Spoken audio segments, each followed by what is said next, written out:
Comenzamos en Raúl con José Luis Arranz en este 18 de septiembre que llega cargado de información como cada día. José Luis, buenos días. Buenos días, Amparo. Comenzamos. Bueno, comenzamos con una noticia como siempre del COVID y en esta ocasión pues una mala noticia, muy mala noticia.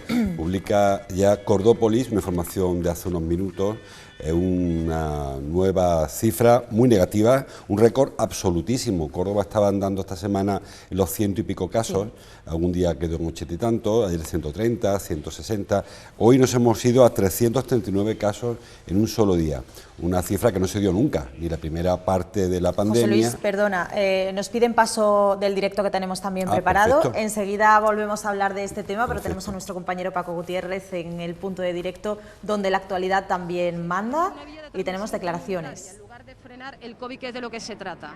Además, delega en los equipos directivos fundamentalmente, pero en toda la comunidad, profesores, personal de administración y servicio, personal laboral y la familia, todas las cuestiones organizativas y sanitarias, cuando esas no son nuestras funciones. Yo, por ejemplo, como madre, me encargo hasta de organizar la fila de mi hijo en el centro a las 9 de la mañana, lo cual es lamentable no contar con esos recursos. Más inversión, por favor, a la Junta de Andalucía le reclamamos, más medidas preventivas, más inversión en recursos materiales y profesionales. Hay centros donde no han llegado los EPI aún. Esto es demenciable, ratios descomunales en las aulas. Así lo que hacemos es propagar el virus en lugar de tratar de frenarlo, ¿vale? Y nada más que decir que estamos aquí para luchar contra toda esta situación que estamos viviendo en los centros. Daros las gracias por haber venido y os dejo y doy paso a otros compañeros, ¿vale? Pues nosotros ahora mismo el seguimiento aproximado en primaria es mayor que en secundaria, porque en secundaria en algunos centros es verdad que existe la flexibilización que pueden ahora mismo pues no estar todos los alumnos en los centros y profesorado, pero en primaria alrededor del 60-70% incluso, ¿vale? Tanto de profesores, alumnos también y las familias. Y en secundaria pues ronda en torno al 30-40, ¿no? Más o menos. El mínimo por ahí. Sí. ¿Vale? Hay que tener en cuenta que van a estar escalonadamente. Perdón. Se vaya cambiando porque si no... A ver si Francisco García, delegado sindical... Un segundito, por favor. Un segundo, por favor. Sí.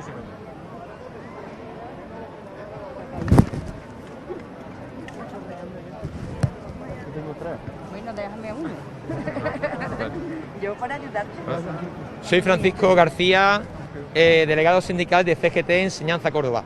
Y efectivamente, como el curso pasado, el peso del principio del curso está recayendo en las plantillas de todos los trabajadores de educación, principalmente en los equipos directivos, que ven que tienen que implantar y tienen que poner en marcha este comienzo de curso siguiendo unas instrucciones que sin una mayor inversión es imposible.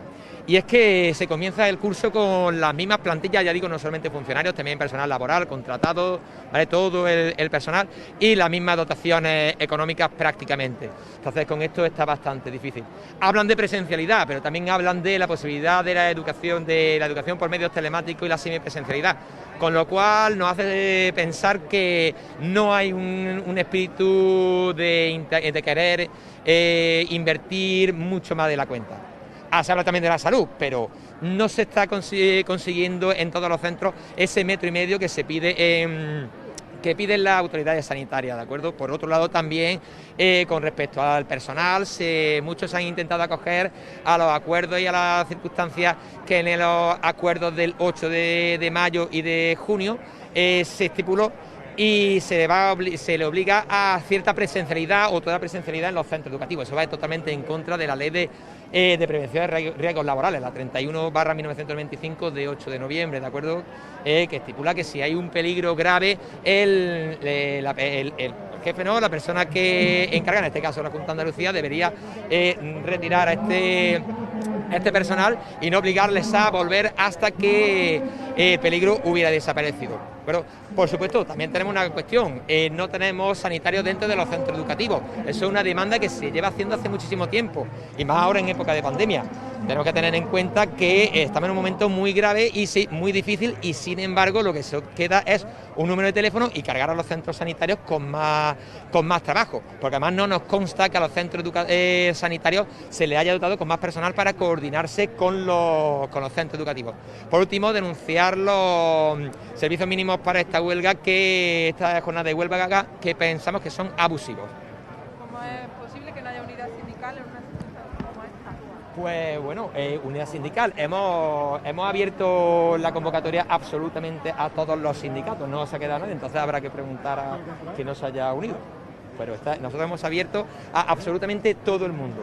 Está abierto a todo el mundo, a todas las personas que reivindiquen lo que es la seguridad, la bajada de ratios, en la salud de nuestros hijos, de nuestras hijas. Está abierto para todo el mundo. Habrá que preguntar a quien no esté por aquí. ¿Hay recursos digitales suficientes para cerrar la red digital? Le digo que se venga. Bueno, se ha hecho eso... Si te puedes echar un poquito para adelante, Perdón, sí, que hay recursos. Se está haciendo un esfuerzo. Ahora habrá que ver cómo se aplica. ¿De acuerdo? En principio sí ha habido por parte de la Junta de Andalucía un programa. Intuimos que eso que es insuficiente por los números, pero tenemos que ver cómo se aplica para poder decir si efectivamente eso no es. En el caso de que se aplique y no haya recursos suficientes, no, sin más dilación, hay que invertir mucho más. Está muchísimo claro, pero hay que esperar a ver cómo se aplica. Venga. Tenemos esas imágenes, José Luis, la actualidad manda. Íbamos a hablar de este tema justo después de dar esos datos que tú dabas, a los que luego regresaremos, pero como tenemos estas imágenes las vamos a ir comentando. Uno de los temas del día, sin duda alguna. Sí, hoy hay una huelga en la enseñanza convocada por comisiones obreras, USTEA, CGT, CNT, la FAPA, Ágora y la CODAPA, que es la coordinadora de AMPA de Andalucía, además del Frente de Estudiantes. Curiosamente, esta mañana, esta manifestación es de los convocantes a esta huelga de la enseñanza para el día de hoy. Hay otros sindicatos en la educación pública que no se suman a esta convocatoria, en concreto son UGT, CESIF y AMPE, que aunque no se suman a esta convocatoria, sí que también hoy se han concentrado en la puerta de la delegación, donde va a acabar esta concentración, esta manifestación que estamos viendo, si el tiempo lo permite. Y digo que también ellos reivindican lo mismo que reivindican, lo que pasa en no ha habido al final, como decía el delegado sindical de CGT, no han coincidido en la forma de expresar su malestar. Para uno hacía falta una huelga, que estamos viendo los convocantes, y para los otros es suficiente con una concentración. En cualquier caso, hoy es un día de protesta en la educación y básicamente hemos oído o intuido lo que reivindican: más seguridad, más personal y que sea posible llevar a cabo las medidas que se están implementando o pretendiendo implementar por parte de la Consejería. Ellos señalan que les obligan a desdoblar clases, no se están desdoblando, a mantener distancia, no se está pudiendo mantener la distancia, incluso los protocolos anti-COVID no se están llevando a cabo. CESIF, que es el sindicato mayoritario, por cierto, que no secunda esta huelga, pero sí las protestas, hizo una encuesta hace unos días entre el profesorado y dice esa encuesta que solamente el 29% de los profesores han podido desdoblar las clases tal y como se les solicitó. El 75% creen que no es suficiente los protocolos de limpieza. Recuerda que había una promesa por parte de SADECO que se denunció hace unos días que no se está llevando a cabo, la doble limpieza que se aseguró que se iba a proceder. Además ya nos preguntamos en su momento cómo se iba a llevar a cabo y si se podía realizar con todos los alumnos dentro del centro. Según la oposición municipal no se está llevando a cabo esa doble higienización que decían que iban a practicar. Tampoco el 80% de los profesores denuncian falta de espacio, no se pueden separar los alumnos a la medida que se les propone o se les pide desde la Consejería. Y lo más grave, que también lo señalaban ahora los compañeros de los delegados sindicales, el 60% aseguran que no ha habido ningún tipo de refuerzo de plantilla en su centro. Es decir, que se está pidiendo que se pongan en marcha unos mecanismos para evitar la transmisión del virus en los colegios, pero no se pueden hacer porque falta personal, faltan recursos y falta quizá planificación, que es lo que todo el mundo ahora echa en cara a la Administración, no solamente a la Junta de Andalucía, sino en general al Ministerio también y a las otras consejerías de otras comunidades autónomas. Parece que no tomamos en serio el inicio del curso, porque se sabía desde marzo que cerraron las aulas hasta septiembre que esto iba a pasar otra vez y se ha empezado con mucha improvisación. Hoy hemos conocido más cierres de aulas en Salesianos, en Colón, en Cervantes, creo que también en otro caso. Van salpicando cada vez más el mapa y parece que esto, con las medidas que se están planteando, no va a ser posible frenar el contagio en los centros. Afortunadamente, estamos hablando de casos asintomáticos, en el 80-90% de los casos, que se detectan porque hay una persona contagiada, que sí que es el que dispara las pruebas, pero clases aisladas hay muchísimas. Hay colegios, hay escuelas infantiles cerradas por completo. y algunos colegios que tienen ya varias unidades donde no se puede ir a clase, con lo cual la incidencia es mayor de la que se preveía. Es verdad, sin alarmar a nadie, que los colegios son centros, son lugares seguros, en principio, que no hay, que hay mismo problema o menor que en la calle, pero no se está consiguiendo el riesgo cero del que se nos habló, ni muchísimo menos. Y así lo denuncian hoy los profesores, repito, profesores, padres y alumnos, porque la convocatoria de hoy estaban comisiones CGT, USTEA, CNT, además de la FAPA, de la Federación de AMPA de Córdoba, la CODAPA, la Coordinadora de toda Andalucía, y el Frente de Estudiantes, que es uno de los sindicatos estudiantiles. Es decir, que es todo el colectivo, toda la comunidad, profesores, padres y alumnos, los que entienden que no se han hecho las tareas y a consecuencia de ello pues se espera un otoño caliente, porque no va a ser esta la primera ni la última, esta es la primera huelga, la de hoy. Mañana conoceremos la incidencia y el nivel de seguimiento que ha habido, todavía es muy pronto para saberlo, pero la calle está la protesta, ¿no? Y si no es aquí, sabemos que ha habido protestas en el colegio Al-Ándalus, donde los padres intentaron hablar con sus hijos, muchos colegios. Por toda la ciudad y la provincia ha habido muchas AMPAs y muchos padres en particular que han decidido no escolarizar a sus hijos porque entienden que no hay ningún tipo de control y que es un poco llevarlo a ver si tienen suerte. A ver qué es lo que pasa. Y vienen sin virus, porque no está claro que se hayan puesto las barreras necesarias para frenar el contagio.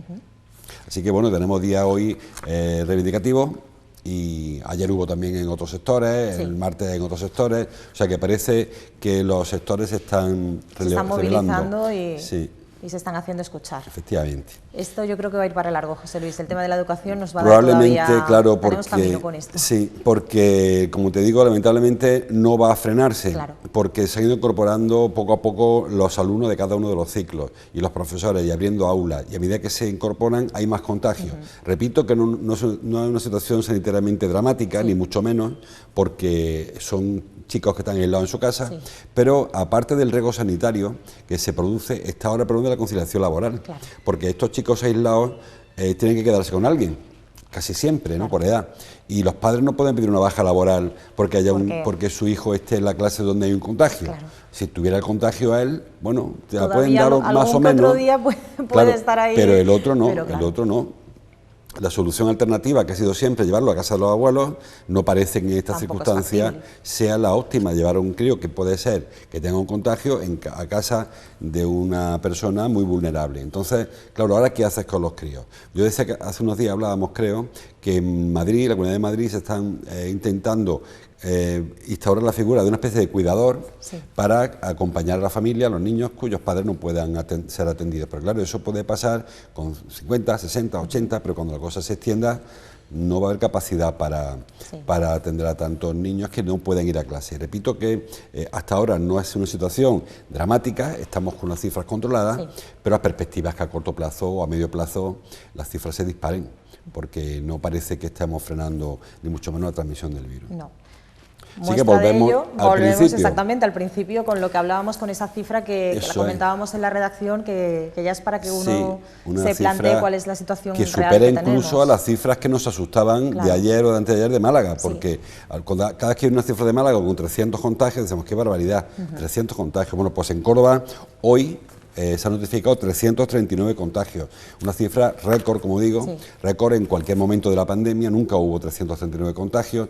Es cierto, como decimos siempre, que no son contagios asociados con hospitalizaciones, no todos ellos, lógicamente, pero sí que ha habido también en este caso una cifra importante de hospitalizaciones, en concreto creo que han sido 20 algunas, si lo encuentro te lo digo, y entonces eso sí que significa un cierto empeoramiento de la presión asistencial. Aún, como decía yo antes, las cifras son muy manejables, pero bueno, ya tenemos en Córdoba, provincia, ya está la tercera parte de las camas para COVID, no las camas totales, ni mucho menos, ocupadas, de las camas que se pueden destinar a la COVID. Es decir, la situación todavía está en unos volúmenes que se le puede echar mano, que se puede frenar, pero no podemos dormirnos. Porque le estamos viendo las orejas al lobo. Efectivamente, yo creo que ese es el problema, que estamos viendo cómo la cosa se va disparando y cómo no se pone remedio para evitar que se dispare. Porque en marzo y abril el argumento era que no lo vimos venir, que de pronto nos cayó el chaparrón encima. pero es que ahora tenemos mucho tiempo. Y en este caso en concreto, en la oleada de otoño, final de verano, es que la veíamos desde agosto cómo iba creciendo.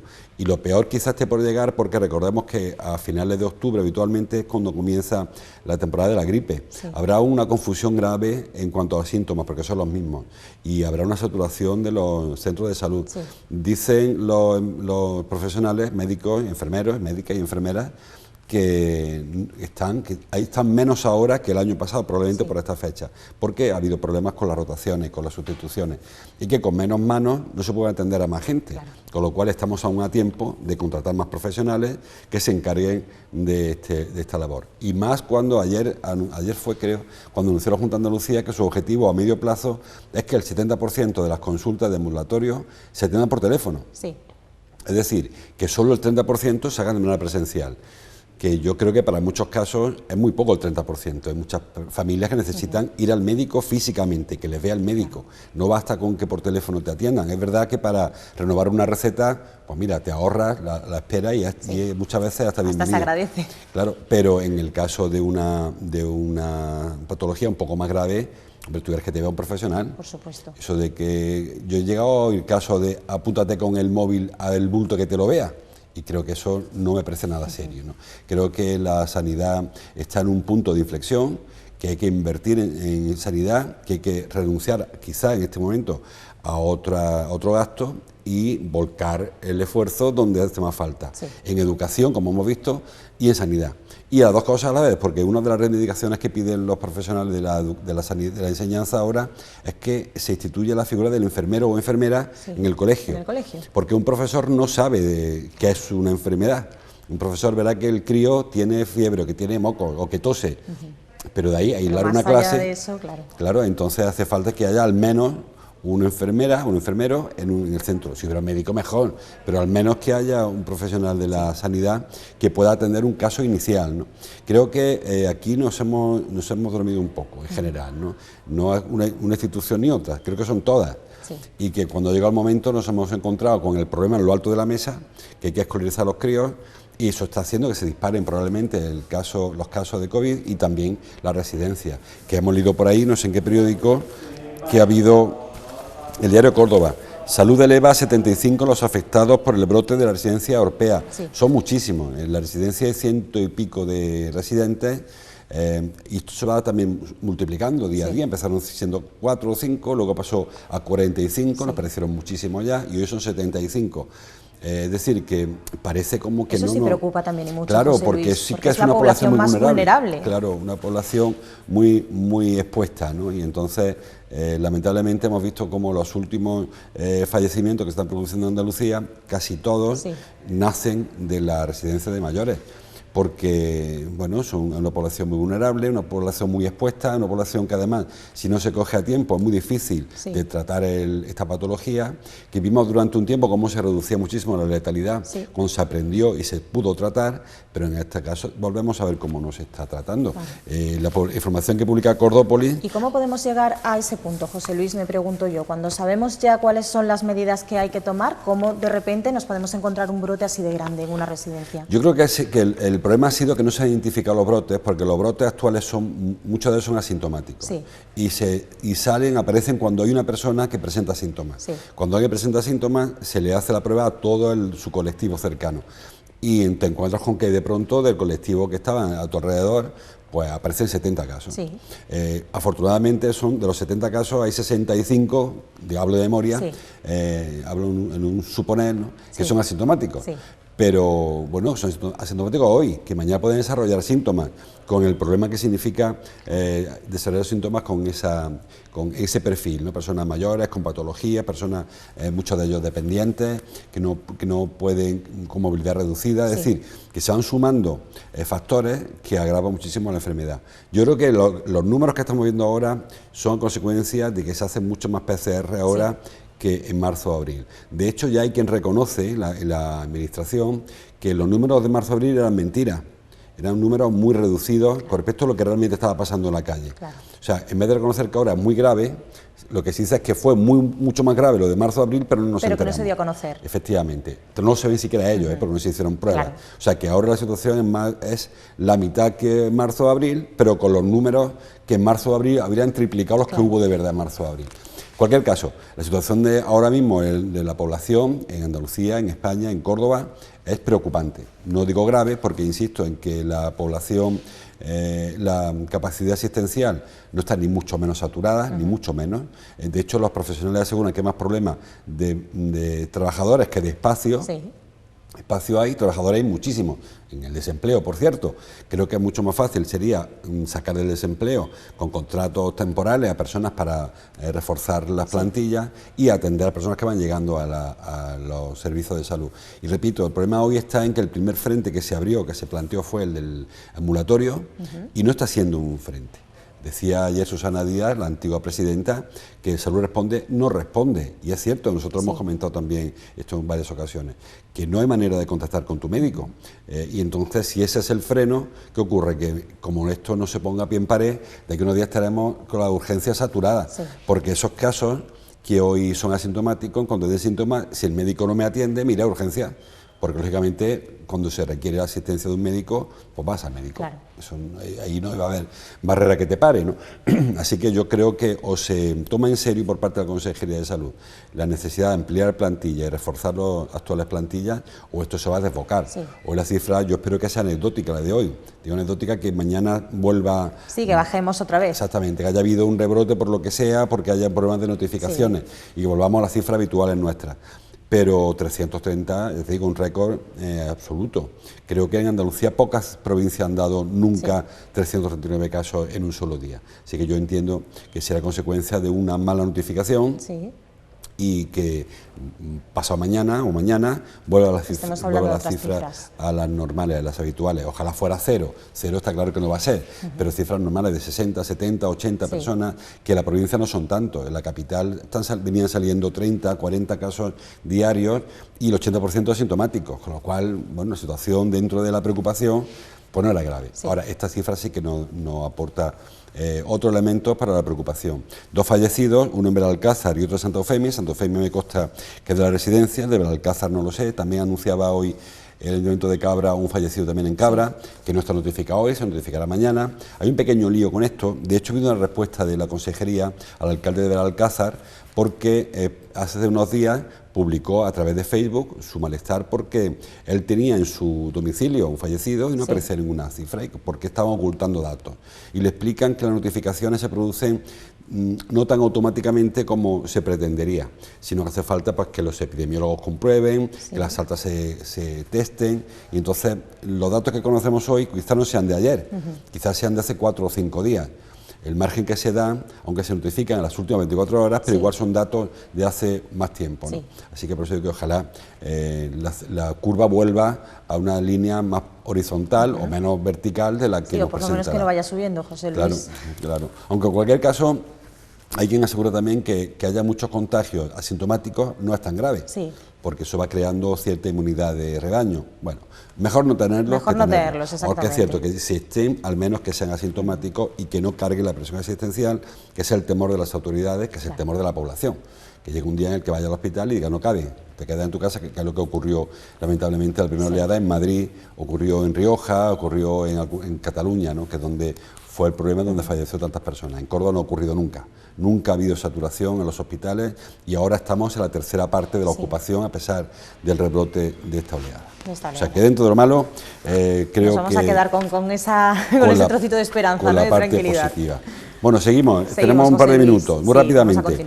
Dice el diario, bueno, tanto los periódicos, la foto del diario El Día, es para una manifestación que hubo ayer tarde, una performance, realmente no fue fue una concentración semifestiva de las personas que se dedican al mundo del espectáculo.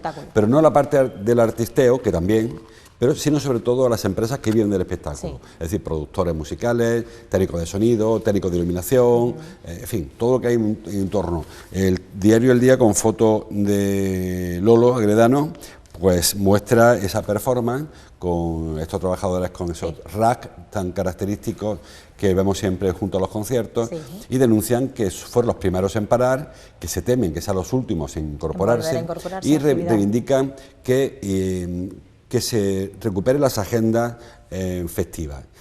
Que bueno, ellos aseguran que hasta ahora no ha habido ningún caso grave de contagio masivo en los espectáculos, ¿no? Pero claro, es que no había espectáculos, con lo cual ese tiene un poco de truco. Esa estadística suya tiene un poco de truco. Sin espectáculo no hay contagio. Pero es cierto que estamos viendo como sí que se están produciendo aglomeraciones en otros sitios. Hablamos, pues no sé, una plaza de toros donde ya ha habido varios espectáculos, ha habido algunas concentraciones más o menos controladas, y los de ellos no se las permiten, con lo cual temen por su futuro. Entonces piden, por un lado, que les permitan trabajar, y en segundo lugar, que les flexibilicen pues, toda la parte económica como todo el mundo. El tema de las cotizaciones de los autónomos, el tema de las exenciones de impuestos, el tema de ayudas directas, el tema de los ERTE, en fin, que ellos también entren, que se les considere un sector de primer nivel, igual que ocurre con el turismo, y que entren en las políticas, en los programas de ayuda, porque aseguran que no está ocurriendo. Y además con un agravamiento en este caso, y es que muchos de ellos trabajan por temporada, es decir, trabajan solamente en la época buena, desde abril hasta octubre, y estos años están parados físicamente, ¿no? Con lo cual muchos les pilló en el paro el confinamiento y no tienen derecho a nada, porque no estaban trabajando, no hice esa actividad porque no estaban trabajando, porque ellos se dan de baja porque no tienen actividad, porque muchas veces durante el invierno no les merece la pena seguir con la empresa activa cuando no hay prácticamente actividad. Le ocurrió también en parte a los feriantes, si recuerda, en una de sus reclamaciones, que no había ferias cuando se cerró aquello, y los que están preparando ya las primeras ferias, pues les pilló que estaban parados, con lo que no tenían derecho ni siquiera al paro, porque estaban parados ya no tienen derecho al subsidio de desempleo, quiero decir. Así que es un colectivo que está muy afectado, muy preocupado, y que ayer expresó su malestar en Córdoba, como lo hizo en otras 26, creo que fueron 28 ciudades de toda España. Fue una concentración simultánea en muchas ciudades, y todos con la misma performance. Iban con sus racks, con sus cajas, donde llevan sus equipos, pues a hacerse notar. En este caso fue en el Boulevard. Y muy rápidamente, y terminamos porque sé que no hemos pasado de la hora, tenía por ahí otro asunto en el diario ABC, una cosa anecdótica, pero también queremos contar algo. Una foto en el diario ABC de un ataque vandálico en Colombia, nos pilla muy lejos, pero es verdad que la estatua que se ve en el suelo, pero que la veremos ahora, corresponde a Sebastián de Belalcázar, que es un cordobés, fundador de muchas ciudades en Colombia, entre ellos Cali, en Colombia, o la capital de Ecuador, Quito, también la fundó él, y que ha sido víctima del vandalismo de los indígenas. Bueno, le ha tocado a este hombre, a Sebastián de Belalcázar, que era de los Pedroches, que era cordobés, y que, como digo, fue un aventurero, de los muchos aventureros de aquella época. Esa estatua que se ha echado abajo se levantó cuando se cumplieron no sé cuántos siglos de sus fundaciones y de su trabajo allí. Claro, descontextualizado en el tiempo, ahora este hombre pues queda como un esclavista, como un opresor, como un invasor, pero bueno, yo creo que estamos cometiendo el error de intentar trasladar al siglo XXI pues una forma de trabajar del siglo XVI, XVII, que no soportaría nada. Si todo fuera con esa mentalidad, no podríamos honrar ni a Abderramán, ni podríamos honrar a Julio César, ni podríamos honrar a nadie, porque en aquella época sus valores eran muy distintos a los nuestros, que por supuesto no son defendibles. Pero también hay que entender que el contexto histórico en el que aquello se dio. Cuando descontextualiza la cosa, pues pierde esa capacidad de objetividad, ¿no? En el caso de Alcázar, que yo no lo conozco, tampoco conozco su vida, pero le ha ocurrido con Colón, que también se han echado abajo estatuas de Colón en Estados Unidos. De hecho, llega el absurdo hasta el punto de que le quieren quitar a Washington el nombre de Washington, porque Washington era esclavista, y Columbia, el distrito de Columbia, que sabes que es donde está Washington, quieren cambiar el nombre también, porque también homenajea a Colón. Creo que no se puede perder la perspectiva histórica, ¿no? Y si fuéramos por ahí, habría que echar por tierra pues, a Lope de Vega o a Calderón de la Barca, porque son personas que con su forma en su día, con su mentalidad hoy, serían machistas, serían misóginos, serían xenófobos, claro, pero es que estamos hablando de otros conceptos de otra época, ¿no? Así que me parece una barbaridad. Lo de echar abajo estatua, en cualquier caso, y en concreto con argumentos tan peregrinos como que aquel hombre era un esclavista en una época en la que los valores de los derechos humanos eran totalmente distintos a los que hay ahora. Totalmente. Bueno, esto viene un poco al hilo también, que lo hemos comentado algunas veces, del cambio de nombres por unas circunstancias y por otras. Tenemos, teniendo en cuenta el tema de 10 negritos de Agatha Christie, y a partir de ahí podemos tirar por historia sí, y por... Lo que pasa es que en cualquier caso, con la ley de memoria democrática hay una diferencia, y es que Hombre, claro, está mucho más reciente, claro, es mucho más nuevo, y hay personas todavía que están afectados. Sí. Pero en este caso no es así. Entonces, yo cuando oye a un García, digo García porque ese es el apellido más común en España, que protesta en Colombia porque los españoles le invadimos, hay que decirle que él es García, o sea, si era su abuelo el que le invadió, el mío no, el mío se quedó aquí, fue el suyo el que fue a Colombia, con lo cual estoy hablando contra su abuelo, no contra el mío, que si se hubiera ido, no estaría yo aquí, sino que estaría ahí. O sea, que a veces pasa tantísimo tiempo. Y además serías tiempo, García, no serías Hernández. por ejemplo, pasa tantísimo tiempo en el que ya creo que es complicado establecer causa-efecto, Sí. pero claro, con la memoria democrática es distinto, porque hay personas vivas aún que sí que sufrieron el golpe de Estado de Franco, la guerra civil que provocó, las masacres, la represión, con lo cual ahí estamos hablando. Pero esa perspectiva ahora, sí, del siglo XVI, XVII, me parece que es un poco excesivo. Estoy totalmente de acuerdo contigo. Bueno, pues nada, esperemos no tener que hablar de más actos vandálicos, ya sea allí o ya sean aquí. José Luis, nos vemos el lunes para despedir el verano. Muy bien, ¿Vale? el lunes nos vemos. Que pases muy buen fin de semana. Igualmente, Gracias por estar sí. con nosotros.